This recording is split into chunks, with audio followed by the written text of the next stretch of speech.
Bonsoir.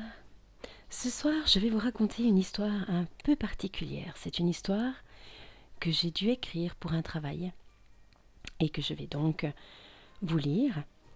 Elle n'est absolument pas pour les enfants. Et il y a des scènes qui peuvent choquer la susceptibilité des plus sensibles. Veuillez me pardonner. Quel plaisir de se réveiller ce matin. Le ciel a un bleu merveilleux. Le soleil commence à être visible depuis ma cuisine. Ça sent presque le printemps. Je crois bien avoir entendu un rossignol chanter. Je me suis levée de bonne humeur. Il y a une bonne odeur de café qui m'attend dans la cuisine.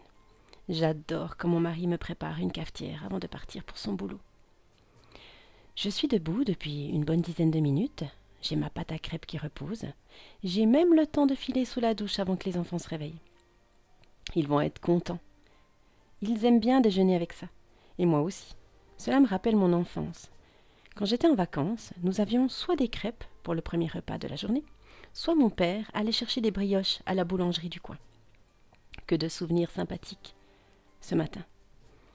Croisant mon reflet dans le miroir du corridor, je me souviens que j'ai rendez-vous demain pour une nouvelle coupe de cheveux. Je pense m'alléger de 20 bons centimètres. Ça va me faire du bien. Je m'en réjouis d'avance. C'est quoi ce bruit ? dis-je à voix haute. Je m'approche de la fenêtre du salon. Ce sont des ouvriers, plus précisément des paysagistes qui sont là.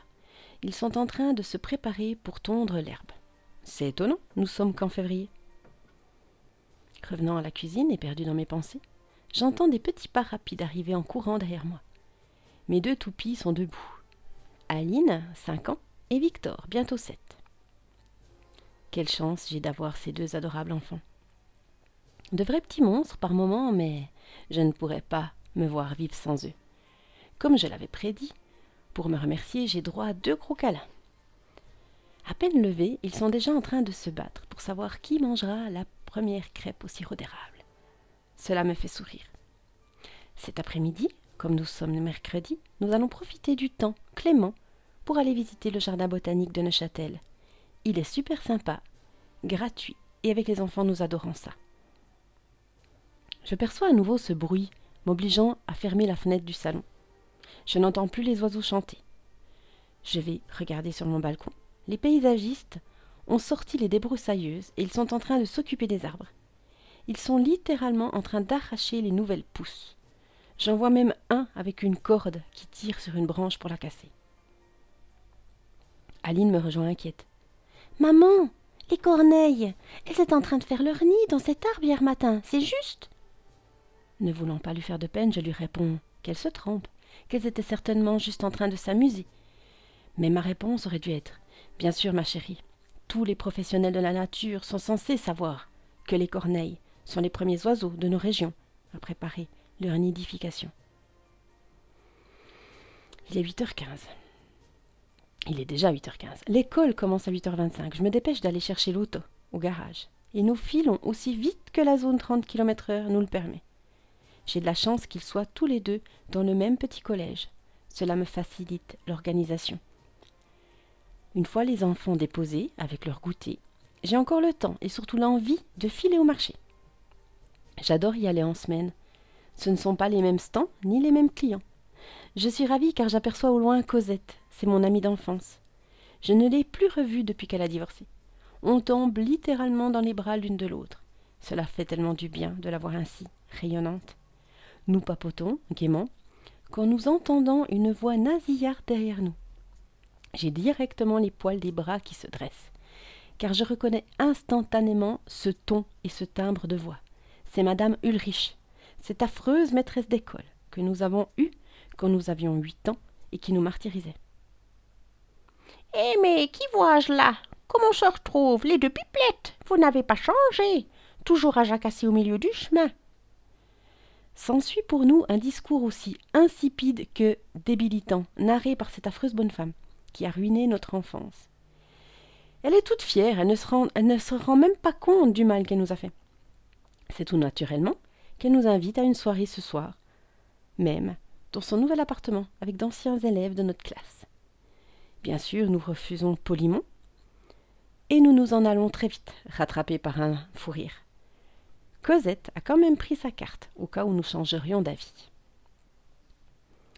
J'arrive à la maison avec mon beau panier de légumes frais. Quand je me retrouve tellement choquée, assise dans ma voiture, en apercevant la place de jeu devant chez moi, que j'en ai des palpitations cardiaques. Tous les arbres ont été tronçonnés. Il y a des branches partout. Les oiseaux volent au-dessus de leur territoire avec des petits cris hystériques. Je constate qu'il n'y a plus le bosquet sur la droite, à côté des places de parc. Et plus un seul arbre n'est debout, alors que ce matin même, ils étaient encore tous là, à ce moment précis. Je ressens une sorte d'énergie étrange à l'intérieur de mon ventre, comme une envie de tout exploser.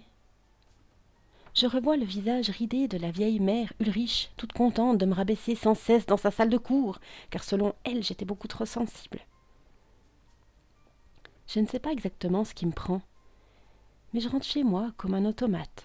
Je me dirige vers le petit cabanon sur mon balcon, et je prends dans ma main une sorte de bêche pour jardiner. Mon mari, il adore planter des radis qui finissent toujours par crever. Je me dirige sans réfléchir avec mon cerveau sur off, directement vers le paysagiste le plus proche de moi, celui qui est à côté de son camion. Sans rien dire, je lui assène un coup de bêche majestueux en pleine face. 4 de ses dents giclent dans le tas de branches à côté de lui. Son collègue pousse une sorte de hurlement, étouffé par la stupéfaction. Il se dirige vers moi, mais il ne voit pas venir le coup de pic à maïs, celui que j'ai toujours dans mon sac à main. Directement, bam, dans sa jugulaire. Il s'effondre à mes pieds, avec des soubresauts légèrement comiques. Une sorte de râle étrange sort du fond de sa gorge. Toujours dans un état semi-conscient, avec la force du désespoir et la haine cumulée pendant ces 35 années sur Terre à recevoir critique sur critique, je ramasse ces 2 macabées, puis je les déplace un peu plus loin, à l'abri des regards, dans le fond de mon garage. Je prends une grande et profonde inspiration, et je vais chercher leur tronçonneuse abandonnée à même le sol. Je la mets en marche du premier coup, et pour la première fois je ressens le plaisir d'entendre ce bruit.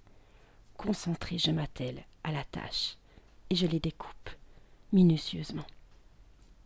Je me sens apaisée et transportée sur un nuage de sérénité.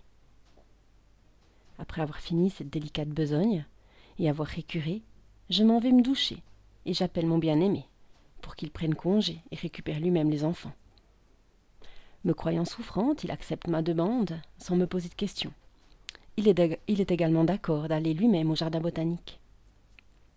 Je téléphone ensuite à Cosette et lui demande d'utiliser la carte de visite et d'appeler la mère Ulrich pour l'avertir que nous avons changé d'avis et que nous serons bien présentes ce soir chez elle. Je demande à mon ami de préciser que je m'occupe moi-même d'apporter la viande pour la fondue bourguignonne et que je l'aurai déjà préparée dans du bouillon. Bien sûr, je vais devoir en congeler. Cela me servira pour les Noëls suivants avec mes belles familles que je ne peux plus encadrer depuis ces 10 dernières années. N'étant pas complètement folle alliée, je précise à mon ami de se contenter de manger la salade verte et les frites. Ce soir-là, je me prépare avec soin. Je me maquille les yeux pour cette occasion spéciale.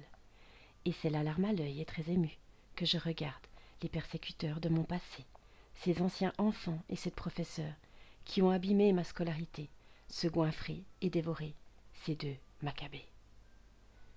Voilà, c'est comme ça que se termine mon histoire.